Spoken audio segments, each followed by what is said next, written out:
Assalamualaikum warahmatullahi wabarakatuh. Perkenalkan, nama saya Noviana Sila Kusumardani dengan NIM 24210101043. Di sini saya akan menjelaskan makalah saya yang berjudul Perkembangan Agama di Indonesia, Hubungan Antara Agama di Indonesia, Dinamika Agama di Indonesia, dengan pengampu Bapak Bahrul Munib, SHI, MPDI. Saya di sini mengambil 3 rumusan masalah. Yang pertama, bagaimana perkembangan agama di Indonesia. Yang kedua, bagaimana hubungan antar agama di Indonesia. Yang ketiga, bagaimana dinamika agama di Indonesia. Langsung saja, perkembangan agama di Indonesia. Jadi, mayoritas orang Indonesia beragama Islam. Namun, agama-agama lain hidup saling berdampingan di Indonesia. Indonesia adalah negara dengan orang-orang yang ramah. Keramah tamahan orang Indonesia mendorong orang dari negara lain untuk datang dan menganut agama yang sama dengan orang Indonesia. Dan agama Islam ialah agama yang paling banyak penganutnya. Jadi pertama kali Islam masuk di Indonesia melalui kegiatan perdagangan di bumi Nusantara yang dilakukan oleh beberapa negara. Awal perkembangan agama Islam di Indonesia karena banyaknya rempah-rempah dan lokasinya yang strategis. Indonesia sangat diminati oleh banyak negara untuk berdagang. Indonesia berada di jalur perdagangan dan pelayaran global. Pada abad ke-7, pedagang muslim dari Arab, Persia, dan India mulai masuk ke wilayah perdagangan Indonesia dengan kedatangan pendukung Islam dari luar. Ahli lain berpendapat bahwa Islam masuk ke Indonesia pada abad ke-13. Sejarah runtuhnya dinasti Abbasiyah di Baghdad pada tahun 1258 memperkuat pendapat ini. Yang kedua yaitu agama Kristen di Indonesia. Agama adalah subjek penelitian yang menarik. Sebaliknya, hal tersebut sangat kompleks dan tahan lama. Namun demikian, seorang peneliti yang mengutamakan dasar-dasar ilmiah, tujuan sebagai panglima harus mampu melampaui berbagai tantangan dan kesulitan saat menjalankan tugas dan tanggung jawabnya sebagai peneliti. Ini juga dapat dikategorikan sebagai historiografi Kristen. Karya tersebut merupakan kompilasi hasil penelitian yang dilakukan sejumlah peneliti, baik dari dalam maupun luar negeri, dalam mengungkap fakta-fakta kehidupan keagamaan, yaitu agama Kristen. Para penulis berusaha memotret perkembangan agama Kristen di Indonesia dari berbagai latar belakang, termasuk aspek sosial, politik, ekonomi, dan budaya. Sebagai editor, Jan Siher, Aritonang, dan Karel Stenberg mencoba memadukan tulisan dan tulisan lain agar tampak padu dalam menyelami proses perkembangan agama Kristen di Nusantara sejak pra-kolonial hingga sekitar tahun 2000-an. Terutama secara kronologis. Itu terlihat dalam periodisasi dan dimasukkan ke dalam daftar isi karya tersebut. Kristen adalah agama yang berlandaskan pada kehidupan, ajaran, penyaliban, dan kebangkitan Yesus Kristus. Seluruh penganut Kristen juga percaya bahwa Yesus Kristus adalah Tuhan dan penyelamat, serta bahwa Dia adalah putra tunggal Allah yang datang ke dunia dan mengorbankan dirinya untuk menebus dosa orang-orang yang diciptakan oleh Adam. Yang ketiga yaitu agama Hindu di Indonesia. Agama Hindu masuk ke Indonesia pada tahun 78 Masehi ketika sebelumnya nenek moyang kita menganut kepercayaan animisme dan dinamisme. Pada awalnya ada anggapan jika masuknya agama Hindu ke Indonesia melalui perdagangan dengan bangsa Indonesia. Agama Hindu di Indonesia berasal dari perdagangan India, Cina. Asimilasi budaya terjadi karena hubungan dagang yang terjadi antara penduduk Nusantara dan pedagang dari negara-negara lain. Akibatnya, agama Hindu mulai berkembang di Nusantara secara bertahap. Selain berdagang di Nusantara, para pedagang asing ini memiliki kepentingan lainnya. Selain itu, interaksi sosial dan budaya mereka dengan masyarakat lokal membawa budaya mereka ke seluruh Nusantara, yaitu budaya Hindu. Para ahli memberi beberapa teori. tentang seorang yang bawa agama Hindu ke Indonesia. Yang keempat yaitu agama Buddha di Indonesia. Tidak ada bukti tertulis yang menunjukkan kapan agama Buddha masuk ke Indonesia. Sampai saat ini, para sejarawan di Indonesia dan di luar negeri belum mencapai kesepakatan tentang kapan tepatnya agama Buddha masuk di Indonesia.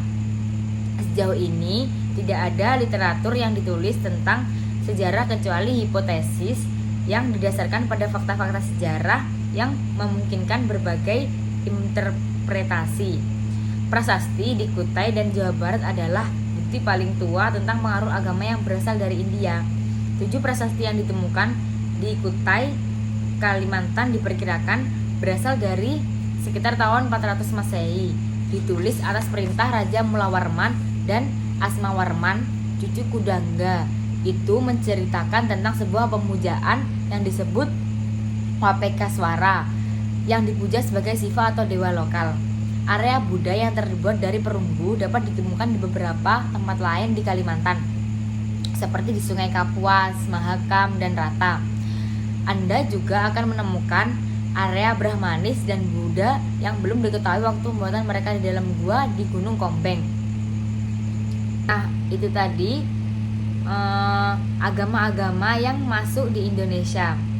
Dan masih banyak lagi agama-agama lainnya yang masuk ke Indonesia yang tidak disebutkan satu persatu. Yang kedua, hubungan antar agama di Indonesia.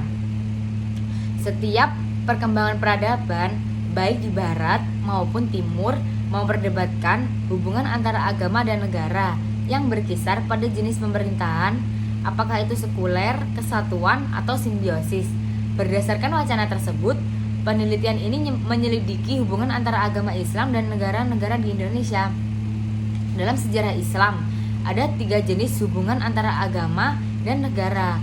Din Syamsuddin mengklasifikasikannya sebagai berikut. Yang pertama, ada kelompok yang percaya bahwa hubungan antara agama dan negara adalah satu.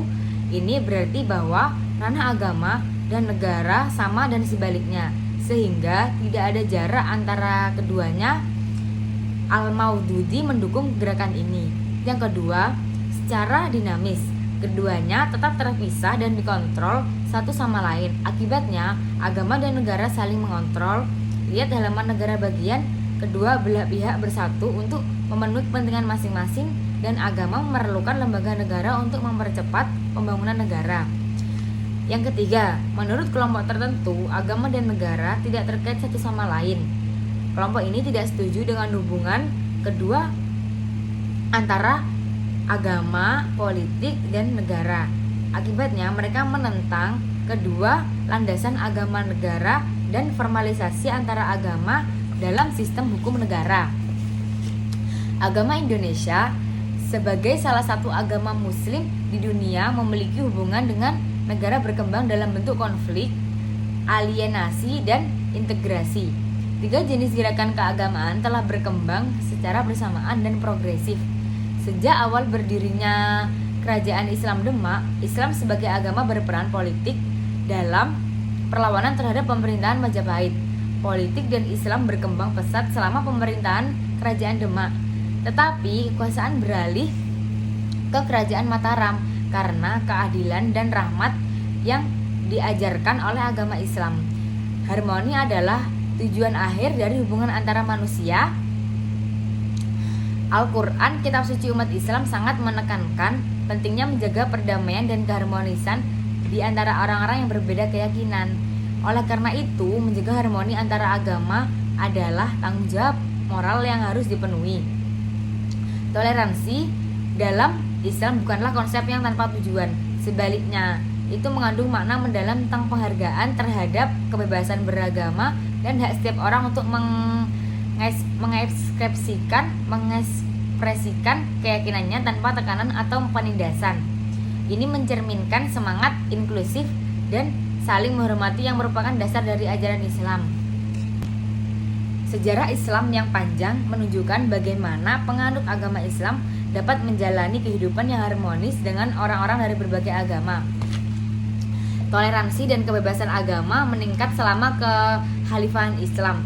Periode ini menyaksikan berbagai komunitas agama hidup bersama dan berkontribusi dalam berbagai bidang, menunjukkan bahwa harmoni antara agama adalah realitas yang dapat dicapai dari cita-cita semua. Pandangan dunia Islam menekankan Rasulullah Muhammad SAW menjadi contoh yang baik saat berbicara dengan orang dari berbagai agama, menunjukkan bahwa berbicara adalah cara yang sangat penting untuk menyelesaikan perbedaan pendapat dan mempererat hubungan persaudaraan antar umat manusia. Menurut Islam, harmoni dan toleransi mencangkup aspek sosial dan ekonomi, sistem kehubungan antar individu. Menurut perspektif dunia Islam, etika dan moralitas adalah pilar penting dalam hubungan antar agama. Berdasarkan ajaran Islam, sikap adil, jujur, dan menghormati hak individu dari berbagai latar belakang keagamaan adalah prinsip-prinsip utama. Sejarah masyarakat beragama penuh dengan konflik yang berasal dari ketidaksepakatan agama maupun faktor non-agama seperti budaya, ekonomi, politik, etnis, dan lain-lain. Konflik agama sering terjadi dan ada setidaknya 3 alasan untuk hal ini. Agama sangat terkait dengan keyakinan dan pandangan hidup yang paling mendasar, karena agama dianggap sebagai pedoman hidup manusia yang paling luhur. Ada banyak perasaan yang terkandung di dalamnya. Setiap agama memiliki misi dakwah, yaitu menyebarkan ajaran-ajaran yang terkandung dalam ajaran Islam kepada orang lain. Di Indonesia, banyak upaya telah dilakukan untuk mengatur hubungan antar umat beragama. Bahkan ada sejak zaman kerajaan seperti yang terekam dalam semangat Bhinneka Tunggal Ika. Selain itu, pemerintah secara langsung menangani usaha sistematis, misalnya proyek perkembangan kerukunan hidup antar umat beragama. Departemen Agama memulai diskusi tahun 1967 untuk meningkatkan hubungan harmonis antar umat beragama. Meskipun telah banyak yang dilakukan oleh pemerintah dan LSM, itu tidak berarti bahwa tokoh agama dan masyarakat harus berperan secara individual. Setiap warga negara, baik individu maupun kelompok, tampaknya harus terus mempertahankan kerukunan antar umat beragama. Selain itu, makna kerukunan modern tampaknya terbatas pada aspek struktural ideologis. Artinya, makna kerukunan dalam hubungan antar umat beragama saat ini lebih eksklusif dan tertutup. Nilai-nilai budaya biasanya berasal dari agama, namun nilai-nilai ini tidak dapat diterapkan secara langsung pada kehidupan manusia.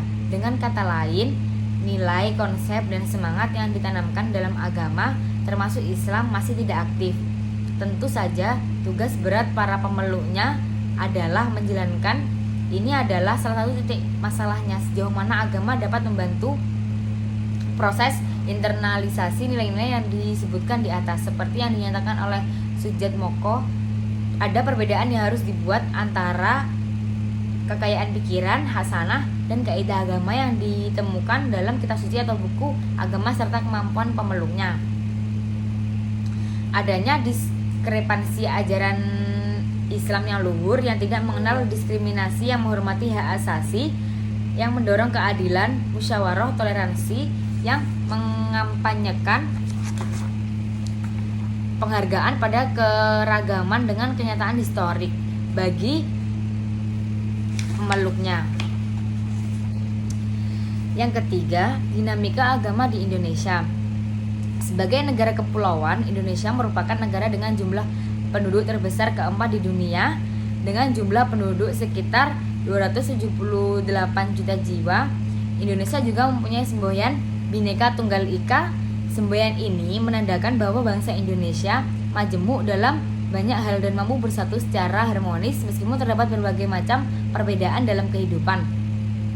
Untuk menjaga keharmonisan sosial, orang Indonesia menggunakan prinsip gotong royong dan toleransi. Indonesia memiliki beragama budaya berdasarkan berbagai ras, suku, dan agama, sehingga disebut sebagai negara multikultural. Multikulturalisme berarti menerima dan mengakui keberagamaan kelompok dan perbedaan mereka. Masyarakat multikultural menciptakan lingkungan yang mendukung toleransi, pemahaman, dan kerjasama antar sesama. Dua ibu kota Indonesia memiliki karakteristik multikultural yang unik, demokrasi dan kearifan lokal, prinsip yang diyakini dan dipahami untuk menjaga kerukunan umat beragama, keanekaragaman agama dan dapat dipercaya yang diakui dan dihormati di Indonesia mencerminkan multikulturalisme agama. Ada 6 agama yang diakui di Indonesia secara historis dan geografis. Yang pertama Islam, yang kedua Kristen, yang ketiga Katolik, yang keempat Buddha, yang kelima Konghucu. Indonesia memiliki agama yang kuat dan mengakar. Pasalnya, Kementerian Dalam Negeri memperkirakan bahwa jumlah penduduk Indonesia akan mencapai 277,75 juta pada akhir 2022 dengan 87,2% dari populasi tersebut beragama Islam, 43% agama Kristen, 3,6% Katolik dan 1,69% agama Hindu dan lain-lain. Dan itu tertulis baik di data pribadi maupun di dokumen resmi dan KTP yang harus dipatuhi oleh seluruh warga negara Indonesia. Namun, kesalahpahaman mengenai penyertaan agama dalam identitas masih kontroversial hingga saat ini. Masyarakat Indonesia heterogen karena multikulturalisme yang tercermin dalam kehidupan sehari-hari mereka. Merayakan hari raya agama yang berbeda secara bersama-sama adalah cara masyarakat mengartikan perbedaan. Data dan informasi tentang perbedaan agama di Indonesia menunjukkan bahwa perbedaan agama juga menyumbang kekayaan kehidupan beragama di Indonesia. Karena keragaman agama di Indonesia, ada banyak tradisi dan festival yang mencerminkan identitas agama yang berbeda. Keanekaragaman agama dapat membantu masyarakat lebih toleran dan menghargai perbedaan. Sebaliknya, keberagaman agama di Indonesia dapat menyebabkan konflik antar umat beragama serta diskriminasi dan ketidaksetujuan terhadap agama lain. Ada banyak agama dan kepercayaan yang dianut oleh masing-masing orang di masyarakat Indonesia. Dan sebagian dari mereka jelas memiliki kecenderungan yang kuat terhadap identitas agama yang dianut oleh orang lain. Sikap intoleran mereka terhadap agama-agama ini juga menyebabkan konflik antar umat beragama. Dan kami mengambil contoh dari daerah Kota Pasuruan yang telah dinobatkan sebagai Desa Sadar Harmoni oleh Kementerian Agama Jawa Timur. Mayoritas orang di Desa Ngadiwono beragama Islam, Kristen, dan Hindu. Ini memiliki 3 tempat ibadah agama yang berbeda dan desa mereka hidup rukun dan bekerja sama setiap hari. Khusus pada hari-hari penting umat beragama desa, masyarakat lain yang tidak merayakan hari-hari tersebut juga ikut membantu dalam kegiatan keagamaan. Ketika satu agama mengadakan ibadah, agama-agama lain di desa tersebut bekerja sama untuk mengamankan tempat beribadah sehingga jamaahnya merasa aman. Sangat penting untuk memahami dinamika ini agar masyarakat dapat memahami bagaimana pendidikan termasuk pendidikan Islam seringkali menjadi korban agenda politik. Dengan memahami hal ini, masyarakat diharapkan dapat menjadi lebih kritis dan selektif saat memilih pemimpin kebijakan pendidikan agar pendidikan dapat digunakan secara efektif untuk meningkatkan kesejahteraan masyarakat secara keseluruhan. Sangat penting bagi siswa untuk memahami aspek politik pendidikan Islam bukan hanya sebagai pengetahuan teoritis, tetapi juga sebagai dasar untuk membangun pemahaman yang kuat tentang hubungan sosial dan politik yang ada dalam ajaran Islam. Dengan memahami hubungan ini, pendidik dapat membuat program pendidikan yang tidak hanya menekankan aspek keagamaan, tapi juga memperkuat pemahaman tentang tanggung jawab sosial dan politik yang ada di masyarakat. Sangat penting dalam pendidikan Islam, dimensi politik sangat penting karena panggilan untuk memasukkan nilai-nilai Islam ke dalam kehidupan sosial dan politik ini mengarahkan siswa untuk beriman dan menjadikan warga masyarakat yang berkontribusi aktif dalam membangun tatanan sosial dan politik yang sesuai dengan nilai-nilai Islam. Banyak orang terkejut dengan berbagai konflik sosial bernuansa sektarian yang terjadi di berbagai wilayah Indonesia sejak rezim Orde Baru runtuh pada tahun 1998. Selama 30 tahun, hampir tidak ada konflik kekerasan sektarian yang terdengar. Metode keamanan yang diterapkan oleh pemerintah Orde Baru Soeharto berhasil mengurangi kemungkinan konflik sosial yang terbuka sebagai akibat sosiologis dari kemajemukan masyarakatnya. Sekian dari penjelasan kami, kurang lebihnya mohon maaf. Terima kasih. Wassalamualaikum warahmatullahi wabarakatuh.